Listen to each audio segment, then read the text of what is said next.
Shalom à tous mes chers amis. Alors paracha Miketz, on est quand même choqués de toutes ces parachiotes. Il y a beaucoup de questions qui se posent, mais il y en a quand même une essentielle. Comment les enfants de Yaakov Avinu, qui étaient des lumières, qui étaient des justes, qui étaient des gens très grands, comment ils ont pu faire un acte aussi terrible de vendre leurs frères en esclaves?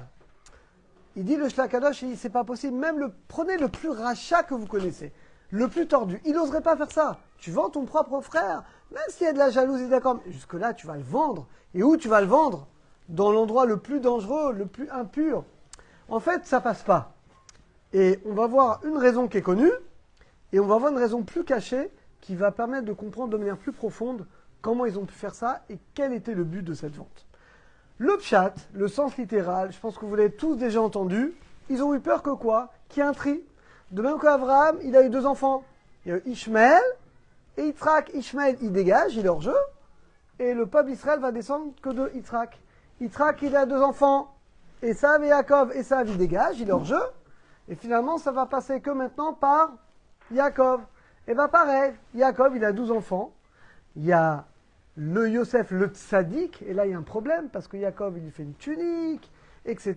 Il le favorise, il lui enseigne beaucoup la Torah, plus que les autres. Les frères, ils ont dit, attends, en fait, il est en train de nous faire le même coup que Avraham Yitzhak, en fait, notre père, il nous fait le même coup. Il nous prend pour des Réchaïm. Et comme en plus, Yosef, il dit du Lachon Hara sur nous, notre père, il risque de faire, de même que Abraham a dégagé Ishmaël, de même que Yitzhak a dégagé Esav, et ben notre père, il risque de nous dégager nous, pour que le peuple d'Israël soit uniquement Yosef. Ça, c'est la raison de Pshat pour laquelle ils ont décidé finalement de le vendre. Ils ont dit, voilà, il est Rodef, il remet notre vie en jeu, et donc on a le droit de le tuer. Finalement, on ne le tue pas, on le vend. Bon, ok, c'est le sens littéral, mais on voit qu'il manque quelque chose. Le Shlach Kadosh, mes chers amis, donc il pose cette question, et il donne une réponse extraordinaire. Il dit comme ça, dans le peuple d'Israël, il y a deux royautés, il y a deux rois. Machia ben Yosef, Machia ben David. C'est déjà prévu depuis le début que Machia ben Yosef, qu'est-ce qu'il doit faire? Il doit préparer la venue du Machia ben David. C'est lui qui doit faire que le cœur des Juifs se réveille, qu'il y ait l'unité, que les Juifs reviennent à la tchouva. Une fois que le peuple est prêt, il y a le Machia ben David, c'est lui le vrai Machia, c'est lui qui va construire le troisième temple, etc., qui va diriger les bénis Israël. Or, on a une halakha, mes chers amis, que celui qui est cholek, celui qui n'est pas d'accord avec le roi, il est passible de mort. C'est une halakha.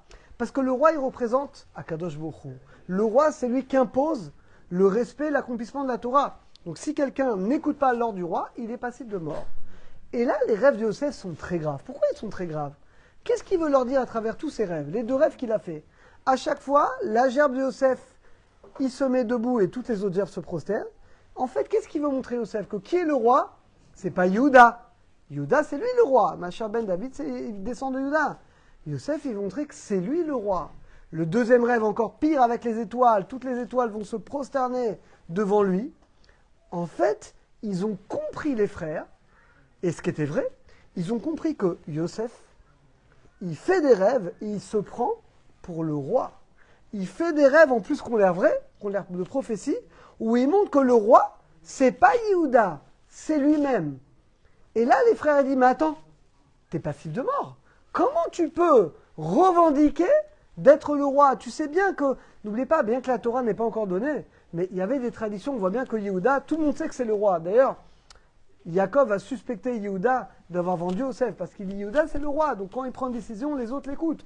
Donc c'était connu dans la famille que le roi c'est Yehuda, avant même les brachot de Vaïchi, avant même les brachot de Moshe Rabbeinu. Donc tout le monde sait que le roi c'est Yehuda. Vient Yosef, et il montre à travers ses rêves qu'il va revendiquer que le roi c'est pas Yehuda, vous n'avez pas compris, c'est moi le roi. Vous devez tous vous prosterner devant moi. Eh bien c'est avec cet argument, mes chers amis, qui vont aller d'Otaïna, parce que date, d'Otaïna c'est l'endroit où ils vont le vendre.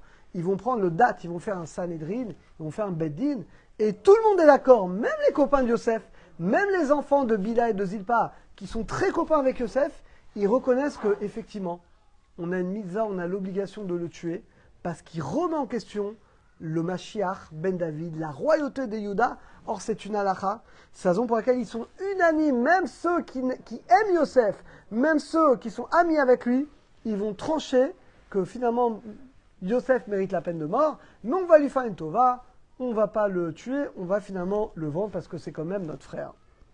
Alors maintenant tu dis, mais alors pourquoi il a fait ces rêves-là? En réalité, Yosef voulait leur montrer, mes chers amis, vous parlez de Mashiach ben David. Moi, je vais vous dévoiler quelque chose de nouveau que les frères ne connaissaient pas. Avant le Mashiach ben David, il y a le Mashiach ben Yosef qui descend de moi. Et moi, je dois être le roi, mais pas par orgueil.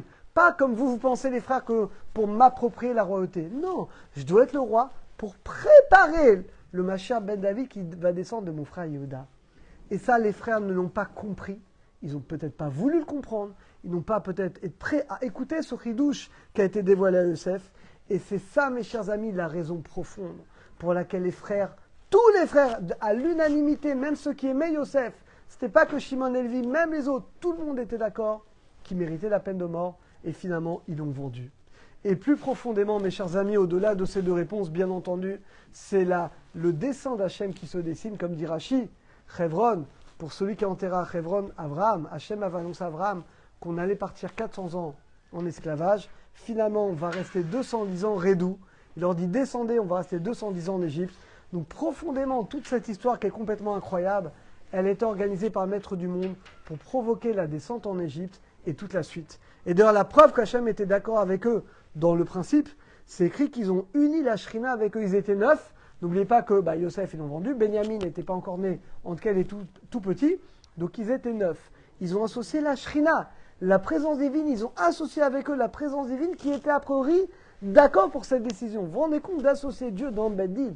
Donc on parle de gens qui sont incroyables. Dit le Shla Kadosh, pourquoi Dieu il a créé 12 heures? Parce qu'il y a 12 tribus. Pourquoi il a créé donc 12 heures le jour, 12 heures le jour? Pourquoi il y a 12 mois? Chaque mois correspond à une tribu. Les 12 membres essentiels de l'homme. Donc tout le monde entier est basé sur les tribus.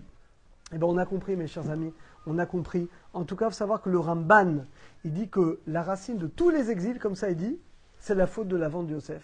Pourquoi? Il dit de même qu'ils l'ont empêché d'être roi, ils ont empêché, c'est quoi l'exil? On nous prend la royauté. On n'est plus roi, on est parmi les goïms. C'est la base de tous les exils. Donc aujourd'hui, comment on doit réparer? C'est très simple. De même que tout ça, c'était créé par la jalousie, par la sinatrinam, par l'aide gratuite, nous, par l'ardoute, par l'unité, par l'amour gratuit, on va mériter de corriger cette faute. Et quand on corrige cette faute de la vente de Yosef Hatzadik, on méritera la Géoula. Bémera, Béamenu, Amen, Amen.